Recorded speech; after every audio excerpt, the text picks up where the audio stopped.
When you think about the physical complexity that goes into everyday activities, the way our bodies function is really quite amazing. One of the most amazing things is the way we deal with stressors, those influences that would overwhelm us and rob us of our health if they go unchecked. You've probably heard someone say, "I'm so stressed." Technically, that's not stress. It's anxiety or nervous tension.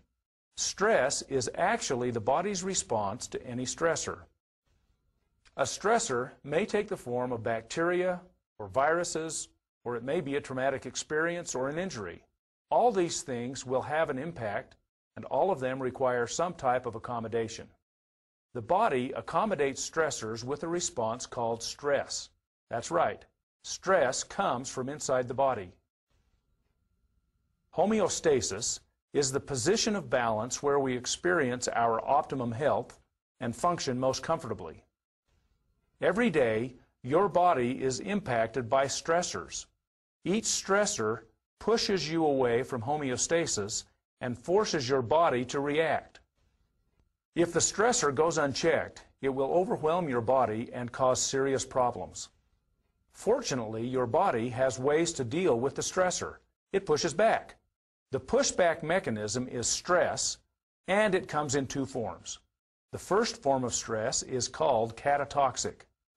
Catatoxic stress is anything the body does to fight the stressor directly. For example, if the stressor is bacteria, the body will go to work fighting and destroying the bacteria.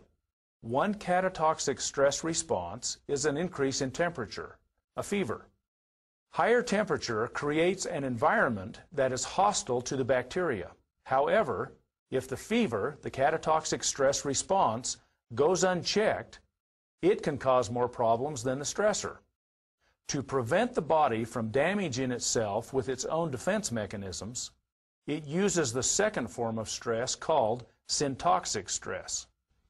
The primary purpose for syntoxic stress is to moderate the catatoxic reaction. It acts as a control, making sure that nothing gets out of hand before the stressor is contained. 5 minutes ago, you may not have agreed that stress is your friend, but now you understand that it protects you every hour of every day.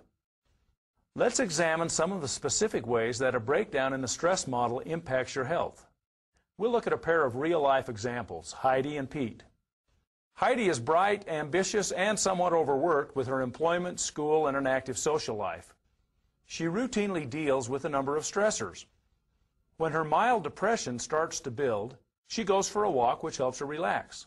Finances bring added burden when just before payday she finds herself over budget and worried about money. Autumn brings on seasonal allergies that put additional strain on her body. A little extra sleep would help her, but this week she has deadlines, so sleep decreases instead. In all likelihood, Heidi will ride out the week and get back on her feet soon enough, but her body is working hard to maintain homeostasis, and she is therefore more susceptible to illness.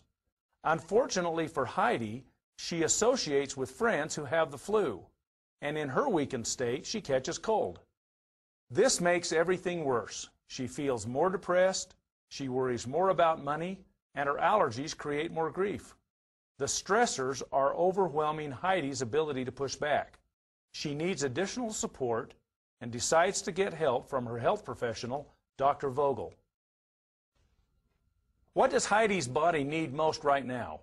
Better nutrition, immune support, a massage, homeopathic remedies, or maybe a prescription medication?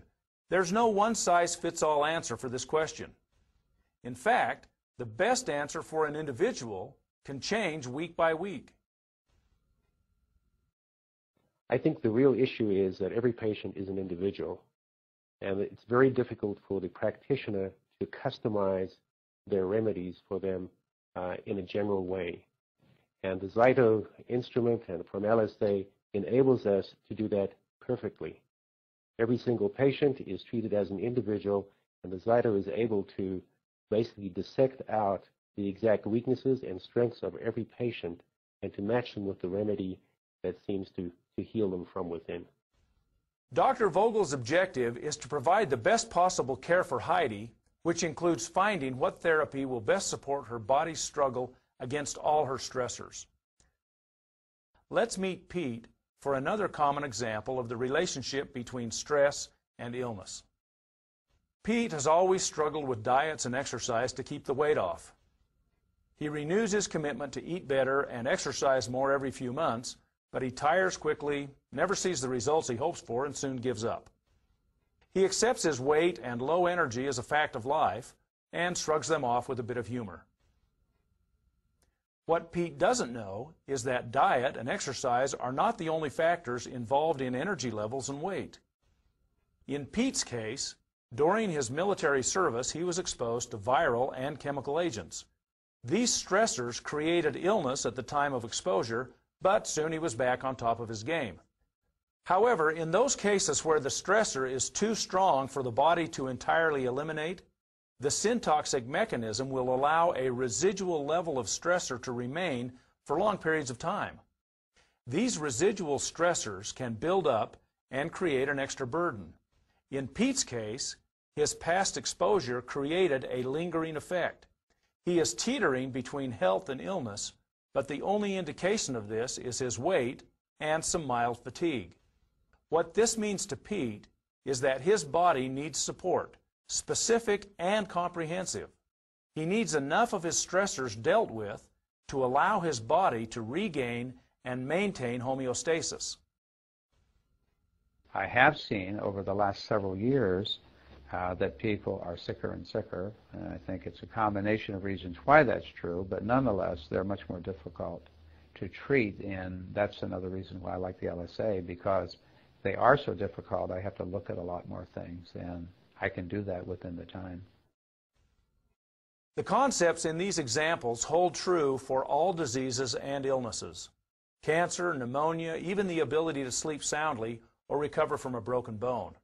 When the body is pushed beyond its ability to stress back, it needs individualized support.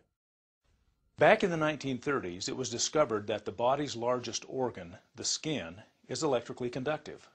This conductivity will change when the body is exposed to different stressors. This change in conductivity is known as galvanic skin response, or GSR.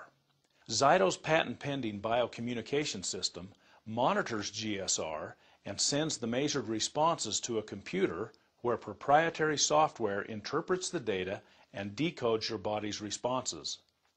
By sending data that is representative of actual stressors to the hand cradle and measuring your body's response, we are able to have a virtual conversation with your body. Why would one want to give a patient a remedy or an antibiotic or an antihypertensive that didn't work the first time around? Here we can nail down exactly what's good for you and what's going to be biologically effective from the outset. And this to me is an enormous biological advantage for the patient, and we're saving time and money and morbidity. Thanks for joining us. We hope you've learned valuable insights that will improve your understanding of your amazing body and help you make the most of your health and your life.